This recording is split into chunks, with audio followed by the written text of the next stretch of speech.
What's going on, everybody? It's Devontae, it's Reaper Training.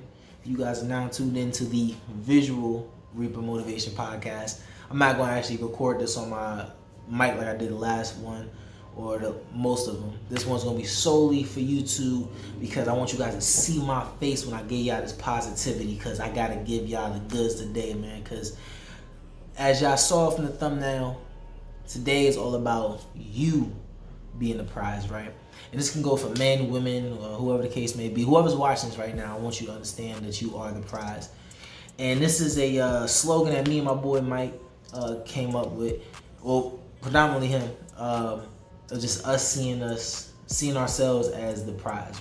And the number one reason why, to me, people live, not even die sad and lonely. The reason why people live miserable lives is a lack of confidence. See, confidence is funny, right?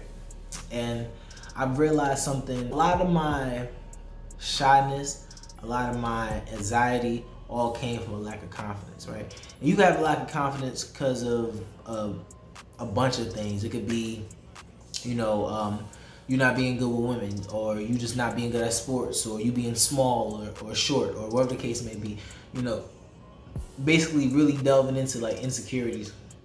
And one thing I realized, I always kind of based a lot of my insecurities or my lack of confidence with being overweight, which that did play a part in it. Most of my life I've been overweight. But then I realized once I lost the weight and I was still kind of lacking confidence, I kind of realized that it was a deeper issue there, right?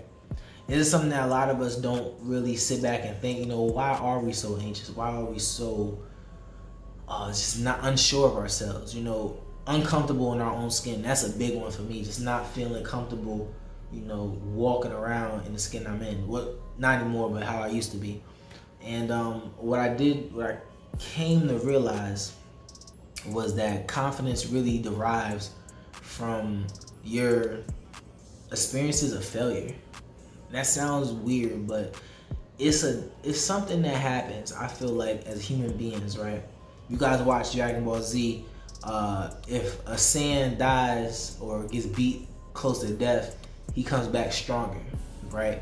And every time, like, say Goku or Vegeta, whoever the case may be, I know I'm geeking out on y'all a little bit, but every time one of them gets hurt, they come back stronger every time. And I feel like that's the same with us as humans. I realized, right, when I started going through things, I started, whether that was me being broke, when I first came to Virginia, dog, I was fucked up. My money was totally messed up. I didn't have a job. Just got out of the Marine Corps. I was trying to figure things out on my own. I was going to school. And through all the hardships that I encountered, coming here and kind of restarting my life, it seemed like every time I got past another hurdle or another storm in life, I felt more confident. I felt better. I carried myself better. And, in 2017, when I lost the weight, I figured that me losing weight and being more attractive was going to make me feel more confident, right? Which it did help. I won't sit here and say it didn't, but it didn't have the same effect that those life experiences had. Cool thing to me that I've realized is that when you have discipline and when you experience failure, you would always become more confident, which leads to success. I'm gonna use my life experiences as an example. When I first got here, right, my goal was to be an electrician, right, to get started in my electrical career. I want to say every job I applied to for my electrical career in my first year, I got turned down.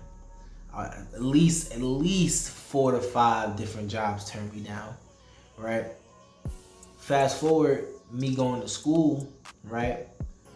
I was taking 3 buses. I would wake up at 4 in the morning, 3:45ish in the morning, and I would take 3 to 4 buses, right, from Norfolk to Chesapeake, Norfolk, Virginia. And if you guys don't know, the bus system down here is fucking garbage, and so it'd take me about 4 hours to get to school. So I get on the bus at 4 in the morning, and I wouldn't get to school until about 8:30, and my school was only 30 minutes away. So I'd be on the bus for 4 hours, starting at almost 4:15, 4 o'clock in the morning. And I was doing that for months. I was doing that for months on end. And I'm talking about, I didn't have enough money. I was working on Ruby Tuesday.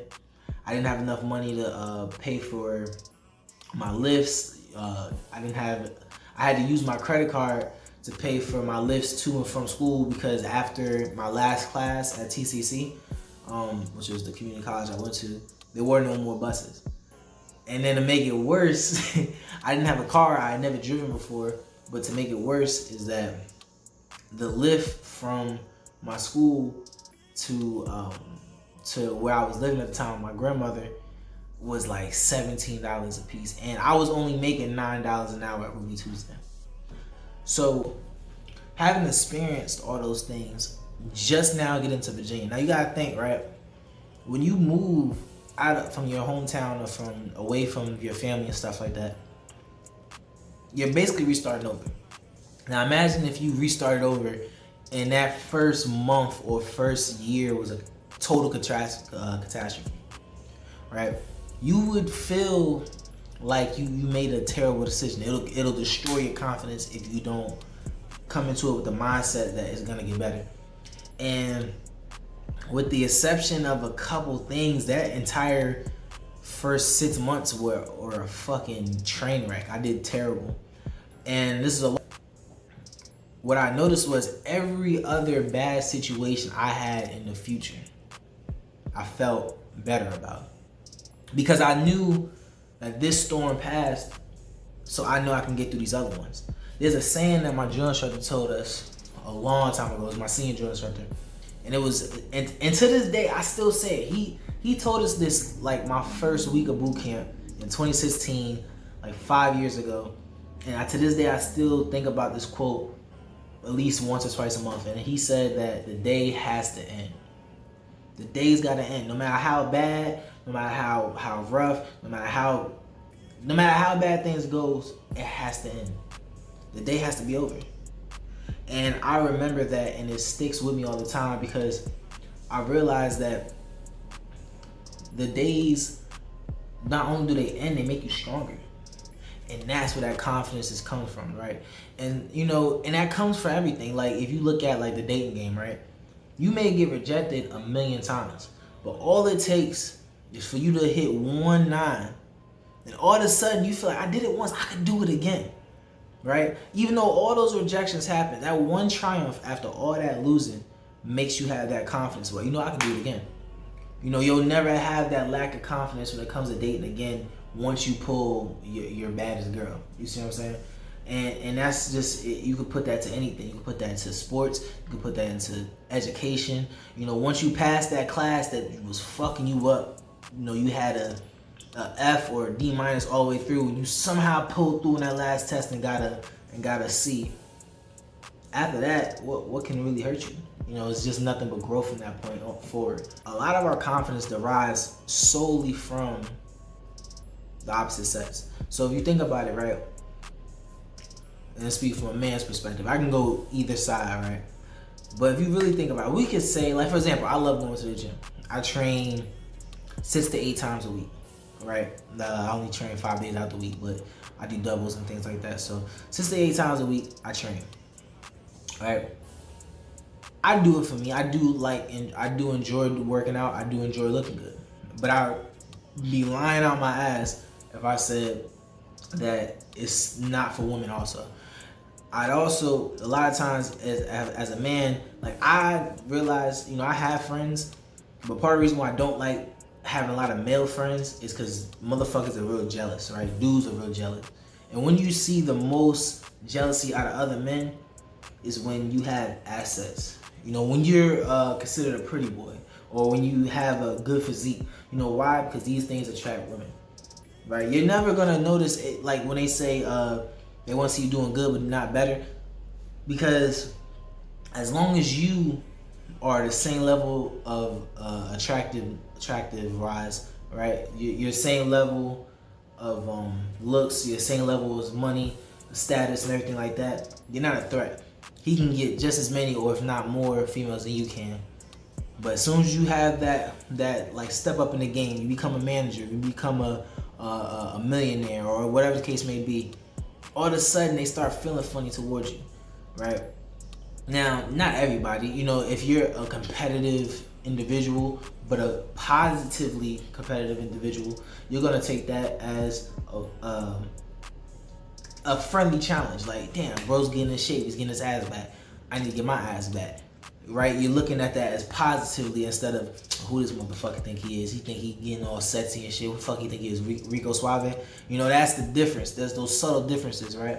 But all that derives simply from, at the end of the day, we're animals, we're human beings, right? It's all about attracting the highest quality mate that we can find.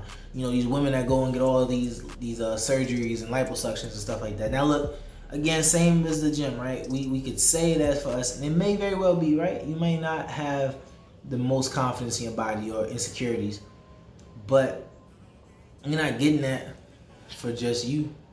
We're all doing that for the opposite sex. You can attract an athlete or a richer male if you have a better body, right? So it just works both ways. And when I say see yourself as a prize, is when you develop that confidence, right?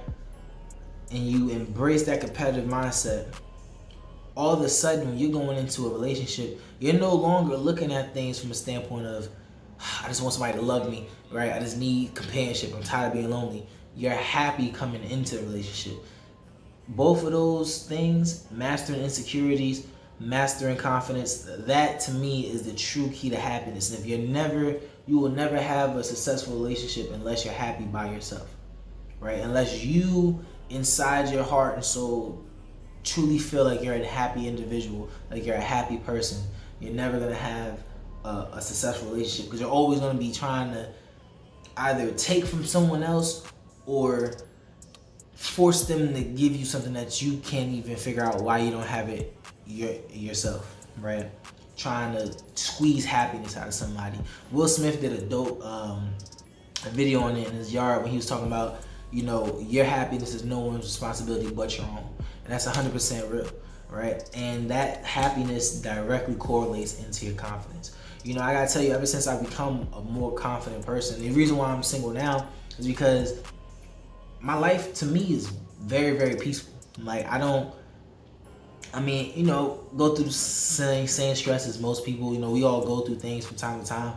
But for the most part, like, I can sit in my house and do these videos, or I could type on my computer, or I could watch a show or make dinner and be fine. I don't need somebody to be here to. Having confidence prevents people from taking advantage of you. Honestly, when I look back on things, I got the least out of all relationships, both friendships and relationships with women. I got the least out of it when I have my lowest set of confidence, because you accept more shit. Like, my tolerance for bullshit is zilch. I don't tolerate bullshit from nobody. Friends, family, co-workers, I don't give no fucks. I don't tolerate shit from nobody, because I feel happy and I cherish myself. I value myself. Just like I said in the podcast, when you value yourself, you don't settle for shit. You deserve what you tolerate. If you're gonna tolerate and allow somebody to beat you down and break you down and make you feel like less of who you are, then you deserve it, because you're tolerating it. This was a shorter one. Like I said, these are videos, so I gotta get a little bit better with. I'm used to just kind of talking into my mic and talking my shit, but like, comment, and subscribe if you fucked with the video, man. I'm gonna have some more content for y'all, and we'll see if I can get this to like 2 videos a week. I've been saying that in like 4 or 5 videos, but we're gonna keep it going. But this is Devontae, this is Reaper Training. Y'all be easy.